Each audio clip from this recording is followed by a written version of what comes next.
Now, that was great. Scene diawali dengan diperlihatkannya seorang pria yang bernama Jimmy yang bekerja sebagai asisten di dokter hewan. Nah, karena kerjanya si Jimmy ini malas, membuat dia pun langsung diusir dan juga dipecat oleh bosnya. Namun si Jimmy ini selalu berbohong kepada teman-temannya yang masih anak-anak kalau dia sudah mempunyai perusahaan dan sekarang dia sudah menjual perusahaan tersebut karena masalah pajak. Lalu si Jimmy pun datang ke sebuah pom bensin dan dia pun mengikat pekerjaan ke si bapak tukang bensin tersebut.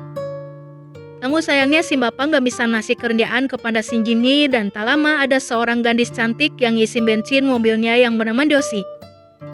Nah, si Josie ini adalah anak orang kaya di daerah tersebut dan dia diceritain ini si Josie itu adalah teman SMA-nya si Jimmy.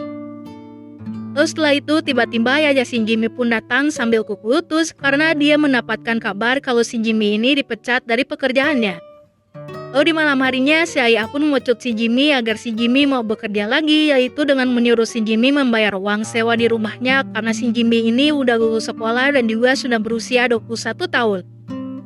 Nah, di pagi harinya si ayah pun mengantarkan si Jimmy untuk melamar pekerjaan di sebuah supermarket besar dan di sana si Jimmy pun langsung diinterview oleh si HRD.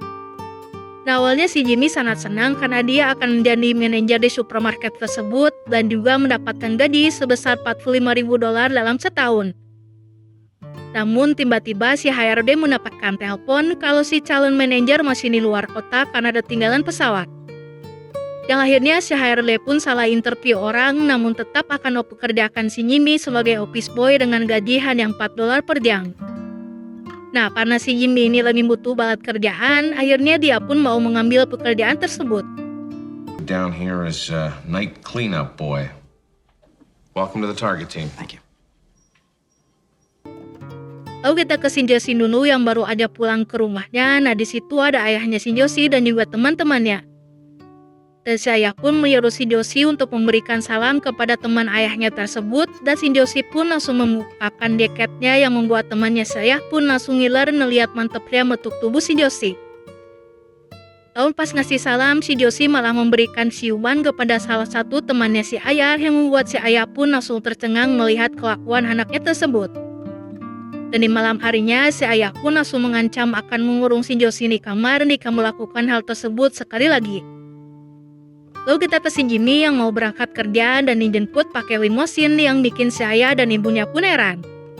Nah, dan si supir mengira kalau si Jimmy ini adalah manajer baru di supermarket tersebut ya. Hey Jim, where you going? I'm gonna brush your teeth, Melvin. You too, Sydney. Nah, ketika di supermarket, di sana pun ada si Josie yang terlihat mau belanja, namun ternyata dia malah ngebangsat celana dalam baru di supermarket tersebut. Dan si Josie berhasil nggak ketahuan ya sama pegawai di sana. Lalu di malam harinya si Jimmy pun disuruh beberes supermarket oleh atasannya dan si Jimmy juga dikunci dari luar. Lalu setelah itu si Jimmy pun memakai barang-barang baru yang ada di sana termasuk sepatu roda dan juga celana pendek baru. Dan ketika asik pakai sepatu roda, dia pun kaget karena ada si Josie di dalam supermarket yang udah tutup sejak 5 jam yang lalu. What are you doing here? I work here. Lalu si Josie pun bilang kalau dia sengaja mau ngebangsat karena dia ingin membuat reputasi ayahnya yang sombong menjadi rusak. Dan si Josie juga bercerita kepada si Jimmy kalau ayahnya ini meninggalkan ibu dan juga saudaranya sejak dia masih kecil. Nah, sedangkan ayahnya si Josie sekarang lagi di jalan mencari si Josie bersama seorang polisi. Lalu mereka berdua pun saling curhat satu sama lain sampai-sampai si Josie pun udah mulai suka kepada si Jimmy dalam mengajaknya pergi ke suatu tempat yang sangat jauh. Nah, si Jimmy awalnya gak mau karena dia baru aja memulai pekerjaannya dan juga gak punya duit buat biaya nanti di luar kota. Namun si Josie bilang kalau udah kerja sebagai office boy maka akan sulit mencapai puncak karir. Jadi menurut si Josie lebih baik pergi ke Los Angeles kado nasib sekalian dan si Josie juga udah membawa bekal duit yang sangat besar yaitu sebesar $52.000. Nah akhirnya si Jimmy pun langsung siap ikut pergi bersama si Josie dan kapan lagi ya diajak tinggal berdua di luar kota sama cewek secantik si Josie. Small portion of my life that's incomplete. I thought you were gonna say something different. First things first. Lalu setelah itu mereka berdua pun berdansa bersama hingga akan melakukan public ditis di sebuah tenda baru.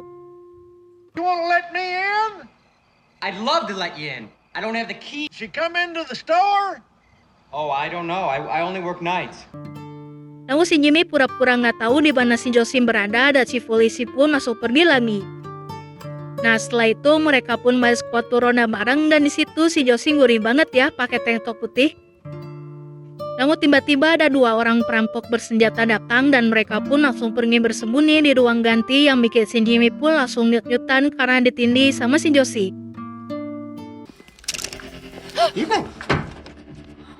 Namun akhirnya mereka berdua pun ketahuan dan si perampok pun menyuruh si Jimmy dan juga si Josie untuk tiarap di bawah lantai. Nah di sini si Jimmy mencoba membodohi kedua perampok tersebut dengan bilang kalau dia adalah salah satu dari sindikat pengedar narkoba besar dan si Josie adalah sandranya. Dan jika teman-temannya si Jimmy datang melihat si Jimmy dan juga si Josie dalam keadaan yang seperti ini, maka kedua perampok tersebut akan ditembak mati oleh temannya si Jimmy.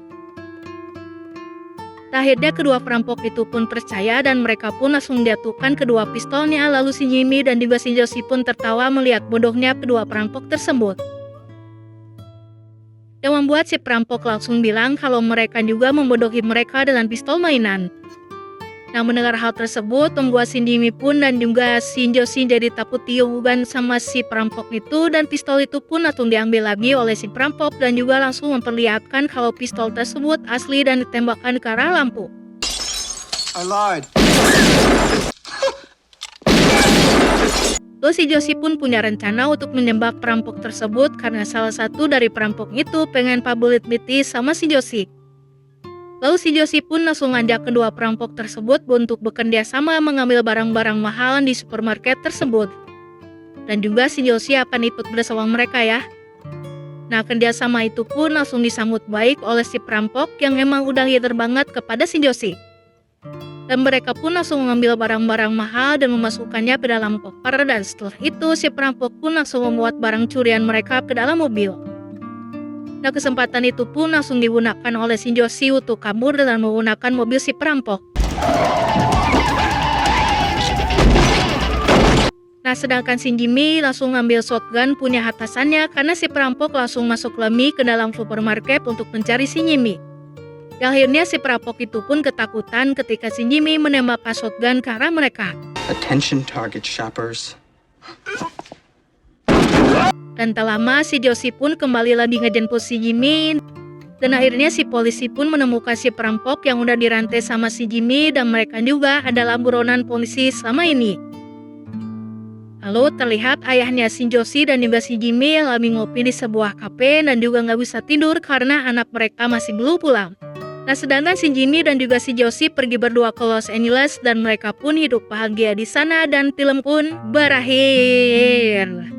Terima kasih bagi yang sudah menonton dan mohon maaf atas kekurangannya. Sampai jumpa di video selanjutnya. See you next time and bye-bye. What are you doing here? I work here.